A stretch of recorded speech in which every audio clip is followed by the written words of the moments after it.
You know, when you eat certain foods and you realize that it's affecting your body, you know, when you get to know yourself that well, that certain foods do certain things to your body, you're just like, oh my gosh, like I would eat a certain cooked food. I wake up, my eyes are swollen, my nose is swollen, and I'm just like, it's the salt content, it's the seasoning salt, it's something it tastes good, but it's harming my body. So let's talk about the things that we eat and the choices that we make in regards to taking better care of ourselves, even through premenopause, even through teenage years, even through young 20s and 30s. What we put in our body is important, and a lot of people are learning more about it. And I think that once we're aware of it, we can make better choices, because I'm not counting calories, I'm not doing all of that. I'm not. I want to enjoy my life, but I also want to know what I'm putting in my body. All right. So if that's for you, continue watching. Thank you so much for subscribing, getting notifications for every time I upload. If all of this is helping you and planting seed in your life and it's encouraging you, thank you so much. Share with other people if it could benefit them, because some people might not want to hear it from you and they can hear it from somebody else, right? So thank you so much. Again, my name is Ann. Welcome to Living with Grace. If you want to know how I put on my makeup, which you can't even really see, because trust me, when you're on here and you put the lashes on, it looks very natural and normal. In real life, people say, hey, why you have so much makeup on? I say, yo, you don't know me. Clothing that I have on, accessories, jewelry, all that stuff, I will start to put it in the description box, only if you want to know. Okay, only if you want to know.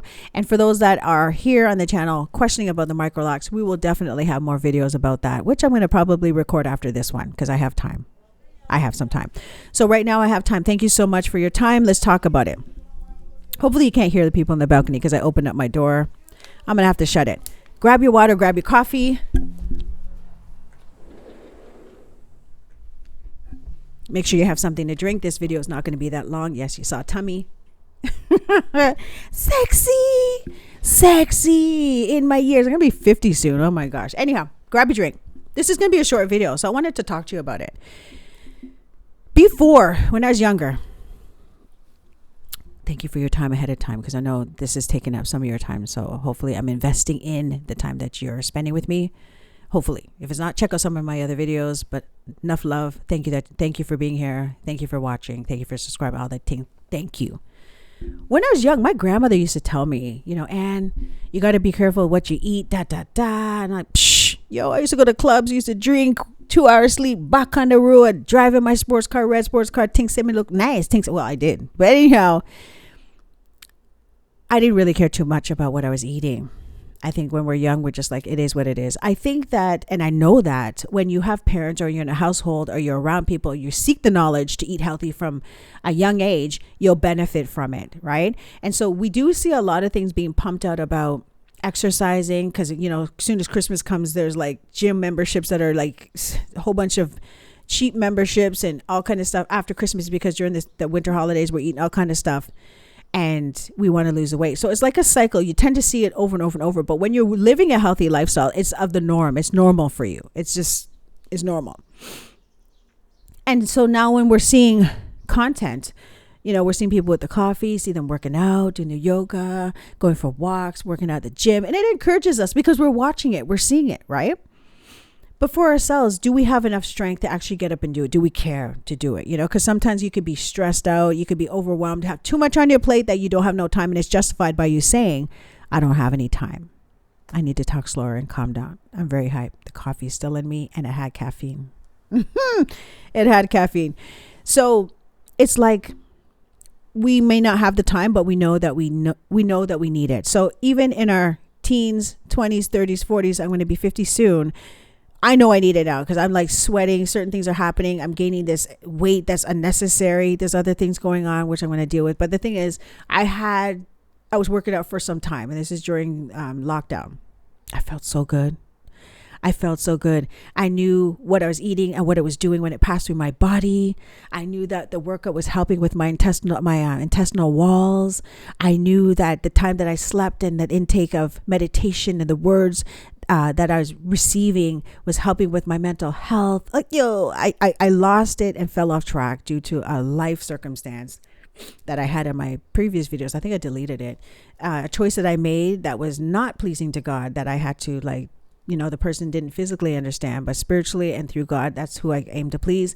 I made certain decisions, and it did affect me because of my heart and the connection I had with them and stuff like that, and the plans that we had. So I was like, no, let me obey God and let me reap the fruits of what God has for me by obeying God, because I can do things my own way and reap that reward too. That's another video.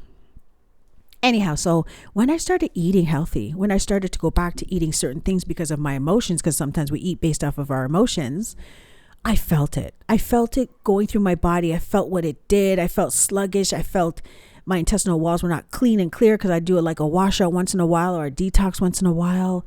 And also there's fasting. There's there's fasting that they train you to do in terms of eating, drinking water and doing this and that. But I would do the traditional old fashioned correct way of fasting, because I wanted to be spiritually connected with God, is like not eating anything from 6 a.m. to 6 p.m. And when you're fasting that way, you don't need to notify anybody. That's between you and God. And it's so much more effective spiritually, mentally, and physically. So that one is the best. I don't think people promote it that much, but I think when you have a relationship with God, it makes sense to do it, because then you understand the power and the impact, like what it actually does. Yeah, we'll do that. You can see my little table over there. My plant that's starting to wither. God help me. Okay, so when you understand what's going through your body, and you understand how to take care of your body and who you're doing it for and why you're doing it, it makes it easier to set the schedule and to actually cancel certain things in order for you to do it, in order for you to fulfill that, right? So when you sit there and say you don't have any time, you will make the time. It doesn't matter what kind of job you have, because in all actuality and all realism, if you are not able to take care of yourself, how are you going to be able to take care of anyone else? I'm looking at my laugh lines here, and I'm just like, geez. Anyways, we see ourselves like, yo, we will make the time to take care of ourselves, because we know that we need to be strong enough to take care of others, whether it be our family, to be an excellent employer, just being excellent at what you do in terms of how you serve people, and how you love on people, and wake up in the morning and have an energy for others, like for yourself and others, and some people say it's selfish to sit there and say you're going to do it for yourself. But the thing is, when you have that relationship with God, God is showing you how much he loves you, and he's telling you and showing you how to take care of the temple that he's given you, entrusted you with. So the obedience and the act and the know-how and the knowledge and the choices you make to take better care of yourself will be more easy, because it's just like, God gave me this body to take care of, opposed to just like, I'm living my life, I'm in my 20s, this is my body's okay, I feel ache here, but it's okay, I take a Tylenol, it's okay, I gotta work, my boss is gonna fire me if I don't do this and that, even though you're not able because you're tired and you're feeling sick and stuff like that. So that cycle of life is different, opposed to, I have a purpose, God has created me, he's teaching me how to take care of this body that he's given me, and I'm grateful because it's a beautiful body, it doesn't look like anyone else's. So I'm going to take better care of it by waking up early in the morning, going to bed early. Even on the job, if they ask me to work certain days and I know that I'm not able, I can say that I cannot work the whole 7 days. I will work 5 from this to this, balancing it out so that you're eating properly, you're resting properly, your communication and your company monitored, boundaries, like a must. Boundaries, right, is a must. And relationships is a must as well. Who's going to be in your life? Who's feeding into your life? Who you're spending time with? You're thinking about every single second of your life and how you're managing it, right? And so if you have a schedule for yourself with all of that, it's easier to say, okay, yes, I can take a full-time job. Yes, I can spend time with the family 1 or 2 days a week. Yes, I might have time for a relationship. Yes, as things happen, you're balancing it because it's your plate. You have enough on it. You're not rushing all over the place and you're anxious and helping everyone else out. And then you're so depleted. You crash on your couch at the end of the day and you're just like, oh my gosh, they're so ungrateful. They're so this and that. No, you made the choice to do those things for them. You said yes. That was your choice. You could have said no. But when you prioritize yourself and you love yourself enough to take the time out to take better care of yourself, your no would be no and your yes would be yes. And you'll be at peace with yourself, even if people get upset. Even if you do lose your job, because your mental health, your physical health, all of that is important to you. So the food that they're pumping out, you know what's good and you know what's not good. So instead of us complaining about what the government's doing and what our social location is providing for us in terms of, oh, I can't afford this, I can't afford that. I would say this: when you're healthy and you understand how God has created you, he always provides for us. That's the mindset. Okay. He's going to always take care of us, right? Especially when you obey him, especially when you're doing things his way. It makes it so much easier in life. Okay. Look at my ear. It looks like and it makes it so much easier in life. So, but when you're doing it your way, your plan, it feels laborious. It feels hard. But when you're doing it God's way, it's like you wake up, you spend time with him. You're taking in the breeze, you're taking in the birds, you're taking in the trees, you work out, your body feels good. You're putting stuff in it. It feels good. You're having conversations with people. It feels good. It's edifying. You're giving to people because you have enough to give. Verbally, physically, tangibly, money, whatever, you have enough to give because you're sustained and you're good, right? You don't have to always rejuvenate yourself because you're depleted because you're giving too much of yourself. But when you're walking with God, there's an order to things, and you know what you can carry and what you cannot carry. You know what you can do, you know what you cannot do. You know what you're able to do, what you're not able to do. The boundaries are up, and you keep those boundaries for your own sanity and your own maintenance of self-care. And the boundaries are good too, because as you grow within yourself, God can show you these things, heal you, motivate you, move you, open doors for you, close doors for you if you allow him. You know what I'm saying? So this kind of space of allowing God to love on you and to teach you how to take care of yourself is different from you actually doing it yourself because you're taught by the systems of the world or taught by man and this and that and getting sick and da-da-da-da-da. Because when you're walking with the Lord, you rarely get sick. You rarely get sick. He notifies you, you're low on iron. You're low on this. You're stressing yourself out. Stop drinking the caffeine. Stop with the sugar. Like, he will notify you as much as the world will notify you. But there's a cycle in the world that will say, eat this, eat that, do that, drink milk, that other stuff. And it's like, you follow that because you feel it's good.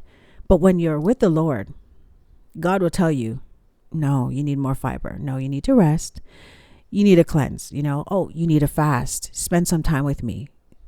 Be with me. You know what I'm saying? That's a different kind of connection, because then the instructions are concrete, sound, trustworthy, beneficial. When you're doing things in the world where it's robotic, you're at a certain age, you're an adult at this age, you have this job, you got to maintain it, you got to maintain credit, you're retired at a certain age, and you have this and that, and then, you know what I'm saying, even during all of that, you're working, just take this medication, yes, do physiotherapy, yes, do counseling. All those things seem good, right? But it's sickening. It's a cyclical, how do you say it? It's a cycle of cyclical motion that doesn't end. As much as the plan is retirement, and then what? With God, it's, I love you. I'm teaching you how to take care of yourself because I'm your father. I have so much for you.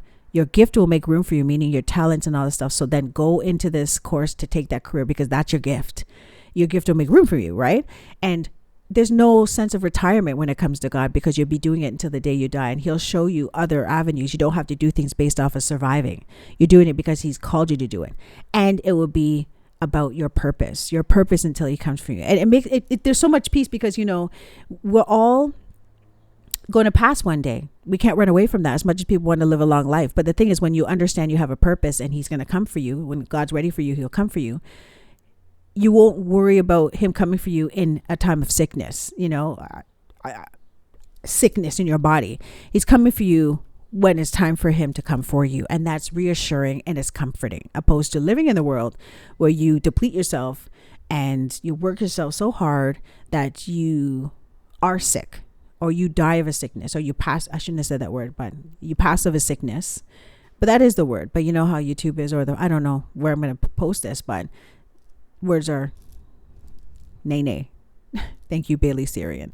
So of a sickness, of something before time, or even a premature death, because of the cycles of the system in the world that have you trained in a certain way that you think is normal because it's being dictated to us or presented to us, and it's of the norm because everyone else is doing it.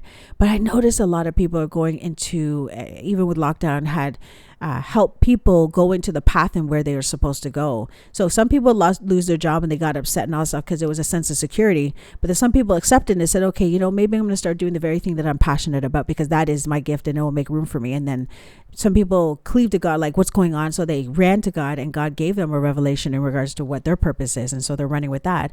But some people held on to the systems of the world and the way things were. My phone's ringing. And so they are stuck in a sense and blaming the government, blaming everyone else and not following their purpose because they didn't commune with God. But I'll end by saying this. We all have choices. We all have choices. My phone's ringing. I'll see you in the next video. Enough. Actually, stop ringing. Let me continue. Let me continue. So our health is important. It's how we do it, how we learn from it, what foods are good for us, what we're meditating on, and all this stuff. As you continue to find a regime for yourself, that's fine. There's two things. It's either of God and how he loves you and how you need to take care of yourself, or it's either the system and you learn those cyclical ways and you perish at an early age thinking that you did the right thing. I'll see you in the next video because my phone's ringing again. Love or no? Love, love, love or no?